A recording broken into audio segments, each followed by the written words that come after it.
Hello there guys, what is up? Commando here. Welcome to my Backlash predictions. I can't even remember the name of the show. When I was looking up to get the match card, I was like, what is this pay-per-view called? I can't even remember what it was called. Anyways, let's get to the predicting. The pre-show, we have Ty Dillinger versus Aiden English. Very little to no story behind this one. Ty's beaten Aiden English twice. There was a little backstage promo and exclusive thing on YouTube this week, and that's kind of it really. Ty will likely win. I would be very surprised if Aiden English won. I would like to see them actually push Aiden English and Ty Dillinger. I'd like them both to, I don't know why they couldn't kind of a feud that just elevates both people, seems to be something they struggle with these days. But I like that they at least sort of doing something with Aiden English now that Simon Gotch has left, but they're not really doing anything important or noteworthy with him. So yeah, there's nothing really to say about this whole feud, if you can call it that. Ty will likely win. Moving on, we have Randy Orton versus Jinder Mahal with the Singh brothers for the WWE Championship. Now, I think I spoke about this before, but when Jinder Mahal became number one contender, surprised the hell out of me. When I was watching that match, I thought the only people that could possibly win this is Sami Zayn or Baron Corbin. Nobody else has a chance. And I was just sort of laid back, sitting watching this, and then Jinder Mahal wins, and I'm like, the fuck? It surprised the crap out of me. I couldn't believe it. But I've liked it. I've liked it ever since. I've enjoyed what they're doing. The only thing is, this week I thought Jinder Mahal was kind of shit on his promo. I thought previous weeks he was okay. This week he seemed really, I don't know, he just seemed kind of bland. Maybe his promo just got changed at the last second and he was trying really hard to remember it or something. I don't know, but he didn't sound great this week. I thought previous weeks he sounded a lot better. This week he wasn't very good. But I still don't think there's really enough to build and what have you to justify the pay-per-view yet. I think it's been going good, and I like that he stole the title. It kind of been a bit weird since then, to be honest. I thought the whole stealing the title and running away in the car was cool, but that seemed like a big moment, But since then it's kind of fizzled a little bit, but it's still been okay. In general, for this whole review, I don't think there's enough time that's been built to it really. But that's the thing, when you got bloody 27 pay-per-views a month, kind of hard to build up these matches, Quantity over quality, yeah. But as for this match, I would like to see Jinder win it, because I think Orton being champion is stupid. I don't think he should have lost to Bray Wyatt. Defeated Bray Wyatt. Yeah, can't even talk. Defeated Bray Wyatt. But I'd be okay with Jinder winning it. Some people don't like Mahal, and they always, much like the Hideo Itami jokes, the Jinder Mahal roids thing pisses me off too, because if he was doing that, he'd be suspended. If they're gonna suspend Roman, don't you think they'll suspend Jinder Mahal? Come on, people. So clearly he's just, people are just jealous that he can actually, put in the work and get great results. I think it looks great. If he's doing something, whatever he's doing is working. Why can't people just appreciate that, Always got to be critical and jealous and negative. No need for that. But I'll go with Jinder. I'd like him to win. I think it'll likely be Orton winning. Boo. Now we have the Usos versus Breezango for the SmackDown Tag Titles. I'd liked what they're doing with this, but I think there should be more. I like the Fashion Fellas thing. I think it's great. The first one is still my favorite. The first Fashion Fellas is still my favorite. That was awesome. The whole that's Jay walking and that's Jimmy walking. That line is just amazing. And the other two have been good. And after watching them a couple times more, I've appreciated them more. Sort of the first viewing I was like, okay, it was okay. But then watching it again, I appreciated it more. And the Usos, oh my god, every time they got a promo since they've turned heel, I think it's been awesome. Some people have thought they've been too loud or what have you, but I like it. I think they're great. I love what they've been doing, and it seems like it's legit coming from them and not some scripted thing, because just the way they go on about it just sounds so real and so passionate. I love it. I just wish there was a bit more build to it.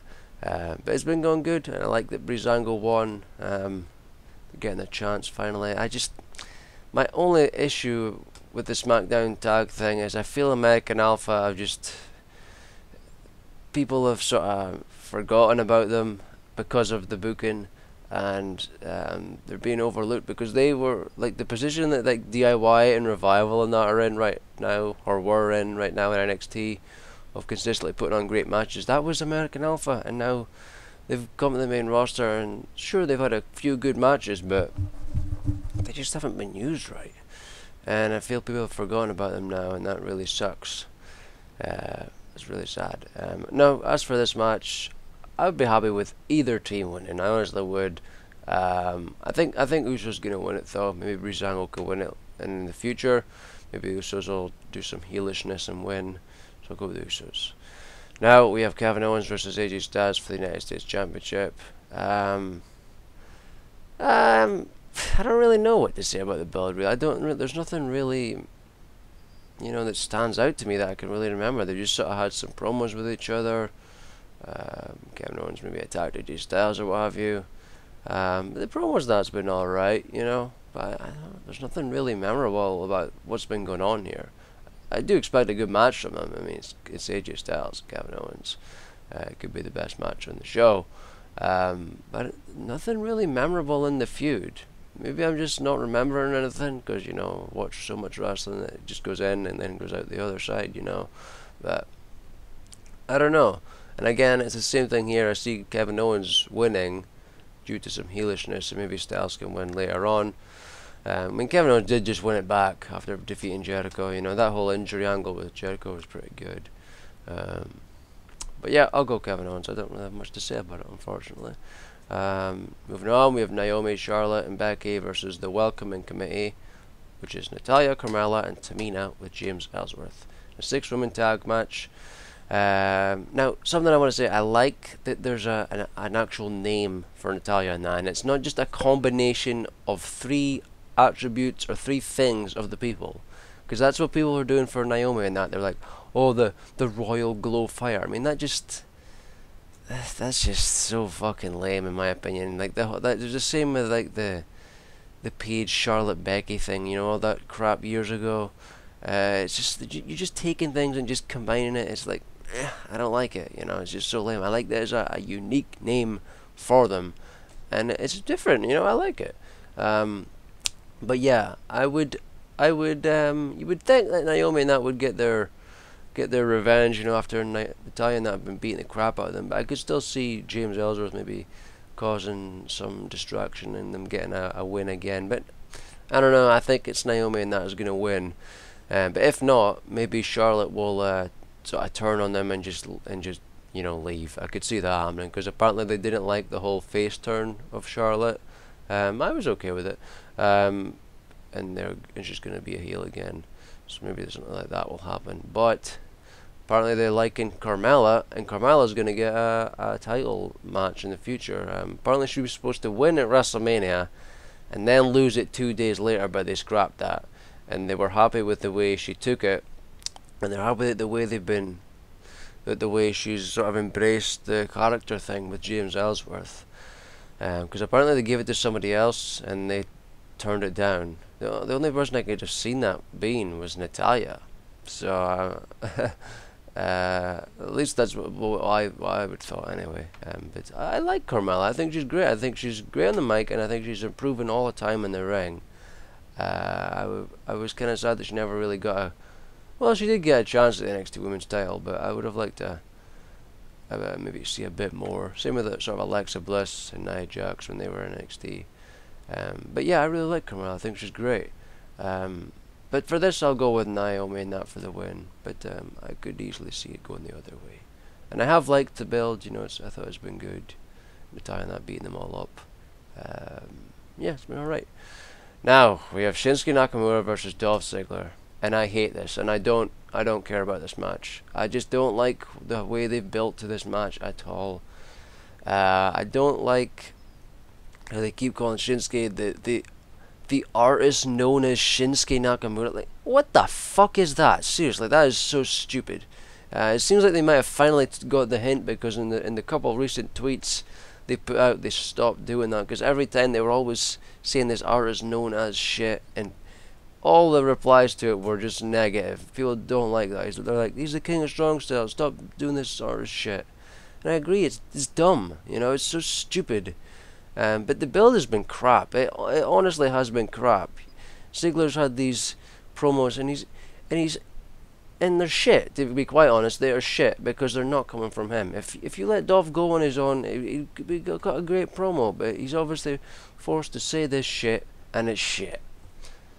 It's shit. It honestly is. They're having him act as though he's been as successful as, say, fucking John Cena, and he's always like, oh, he's the best guy in the ring and all this stuff, and it's as if he's fucking AJ Styles, and that's not the case. It isn't. Dolph just hasn't had that kind of matches ever. He's had some good matches, but to have him act as though he's as successful as Cena and as good in the ring as AJ Styles is just fucking stupid, in my opinion. But Shinsuke's hardly ever been there. They've had him say some pretty weird shit. Build has been crap. Honestly been crap. And I don't like it, and I don't care, and I don't think it's... And maybe it will be a good match, but I imagine it'll be highly overrated, much like most of Nakamura's matches, in my opinion. I have nothing against the guy, I just don't think the matches have been as great as people made them out to be. But yeah, Nakamura will win, but I don't care. Moving on, we have Baron Corbin versus Sami Zayn. Been a little bit of build to this. Baron Corbin sort of beat up Sami Zayn a couple of times, and Sami sort of returned this week and beat him up. Oh yeah, Baron Corbin did that talking smack thing where he like beat the shit out of him, and then he like pushed a ref, big time pushed a ref hard in the talking smack segment. That was pretty cool. But yeah, it's been okay, but not really enough to justify a pay-per-view match. But it's okay. I don't really know who'll win this. Could go either way. I'll go Corbin, but could go either way. I haven't really got much reason to care about it. And I just wish they would let Corbin do his own promos, because he just sounds so robotic and monotonous in his promos. Because I thought he was starting to really, get good in NXT. He was starting to get better and more believable. And ever since the main roster, down the hill. Apart from a few talking smack stuff, which because it comes from them, that's been pretty good, but the rest is kind of crap. It's like Big Cass, I cannot stand that guy in his promos. He's just so fucking robotic. Like, I used to love Enzo. Enzo and that were my favourites years ago in NXT. They were my favourite in all of WWE, because I thought they were awesome at the promos. And I hate them now. I just hate them. Especially Cass, and that robotic delivery of his stuff just pisses me off. Anyways, that's not... We don't need to be talking about that. Finally, the last match, we have Luke Harper versus Eric Rowan. And there just hasn't been enough build to this. But, how this match came about was great. On Talking Smack this week, this was the best thing that's ever happened to Eric Rowan. This was the best thing that's ever been done for the character of Eric Rowan. It was just great. And you know why? Because it came from him and it wasn't scripted by some ferret. He's been posting like these videos and stuff on YouTube and Twitter for months, and they're great and they're really creepy, and I've commented on them, and you can see that people agree with me because I'm awesome.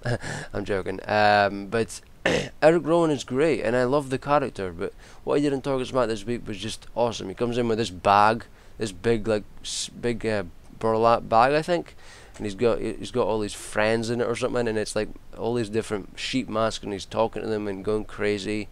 And then he's scaring Renee Young by popping a balloon in her face and doing all this crazy shit. And it was just awesome. Like, I was so intrigued by it, and I loved it.